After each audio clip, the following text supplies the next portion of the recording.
Diane Ravitch.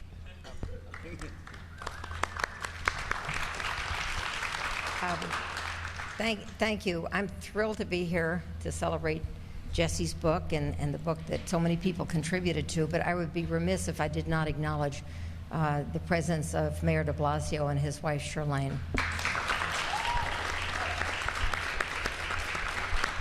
And I also can't help but say that a year before the mayoral election started, one of the newspapers was doing a roundup and said, what do you think the next mayor should do in education?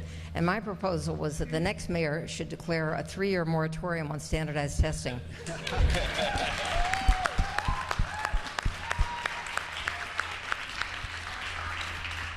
I think it's important to understand that we're in an unprecedented time in American history.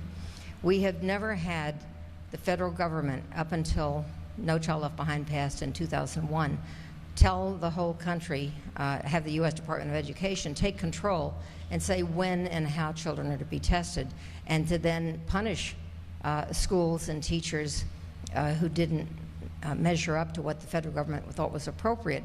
You know, No Child Left Behind says that by the year 2014, 100% of children will be proficient in reading and math by standardized tests. It's 2015, and we didn't make it.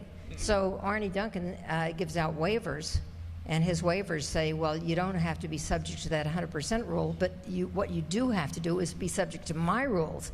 And my rules are you have to evaluate teachers by the test scores of their students, you have to open more charter schools, you must adopt the Common Core, you must this, you must that, you must collect data, etc.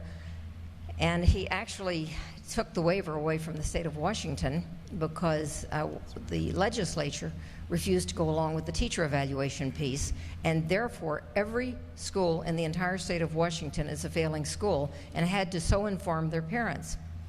So we live in an unprecedented time, not only because we have this crazy law, No Child Left Behind, which should have been reauthorized 8 years ago, should have been thrown in the ash heap 8 years ago, but instead the Obama administration added Race to the Top, which is just a new iteration of No Child Left Behind, making the punishments more severe, because whereas No Child Left Behind focused on punishing schools and humiliating schools, Race to the Top focuses on labeling and punishing teachers.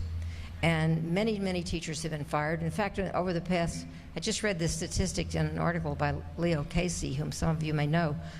Leo said that 4,000 public schools have been closed since 2008. And you know, Rahm Emanuel closed 50 public schools in one day. That's never happened before. I mean, we're not talking about continuity with the past. We're talking about a radical, extreme break with the past, an attack, a direct attack on public education. The attack is coordinated. It starts with making test scores the most important thing in the world, which contributes to the narrative that public education is broken, public education is failing, we're falling behind all the other nations in the world, and soon Estonia will invade us and take over because after all, they have higher test scores. And you'll never hear any of the people who talk about this mention that Japan, which has had higher test scores than us for the last 50 years, has been in a deep recession for years. The test scores of 15-year-olds have absolutely nothing to do with the economic productivity of the nation 5, 10, or 20 years hence.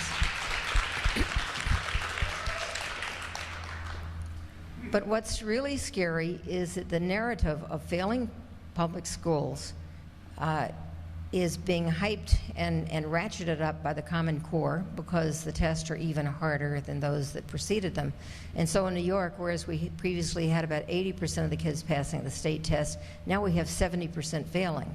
We have 97% of the English language learners failing. We have 95% of the children with disabilities failing. We have more than 80% of the children of color failing.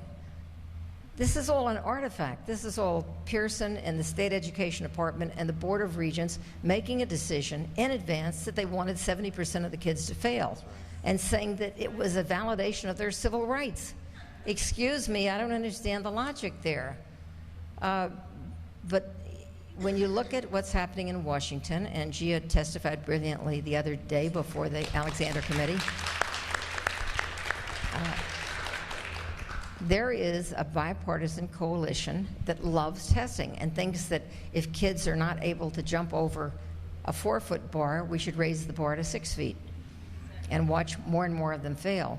And there is this bipartisan coalition that thinks that testing is essential to the future survival of our nation. It's ridiculous. It is totally ridiculous. I mean, I could go on with explanations why, but I think you know them all. You understand that what matters most is not your ability to pick the right bubble, but your ability to think for yourself, to ask the questions, not give the right answer, and to be able to take risk. And what we're doing to children with 13 years, in some cases, the testing now is in pre-K. I mean, when I heard the description of what's happening at Castlebridge, I kept thinking about districts where kids in pre-K are taking tests. I don't know how. I don't know how they do that on computers. I mean, the kids don't know how to keyboard when they're 3 years old and 4 years old.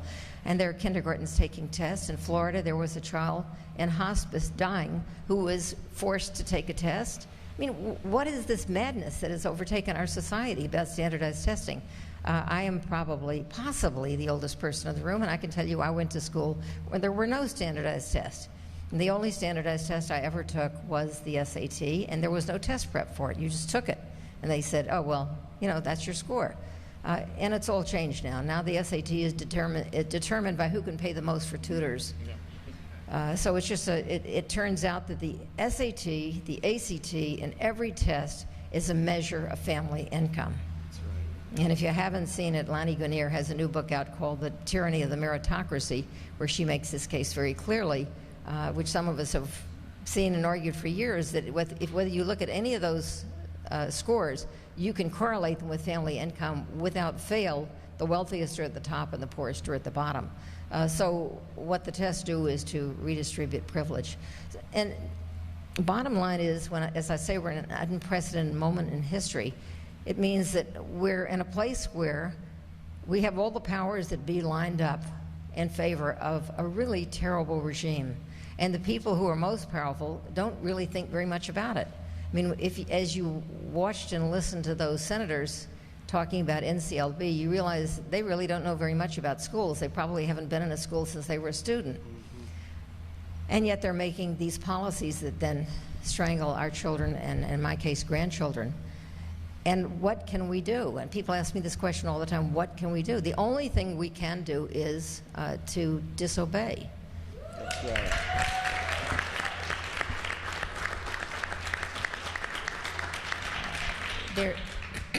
There's something much older than testing in our society. It's called civil disobedience. And I think that when the day comes when the grown-ups learn to be as creative as the young people in resisting testing, things will begin to change. 5,000 students walked out in Colorado, wouldn't take the test. That's right. We have the example of the Seattle teachers. I know it's really hard for teachers because their job is on the line, but parents can opt out. They can opt out, and they can do so even when it's not legal to do so because it's their children. And if you're the only one that opts out, you're going to be in trouble, or they'll do something to threaten you or your child. But if the whole school opts out, if 90% of the parents opt out, they can't do anything. Mm-hmm. So what is needed today is the movement that Jesse's book will help to build and that his book reflects, and a willingness to say the powers that be will not listen. Things will change as people take action. Thank you.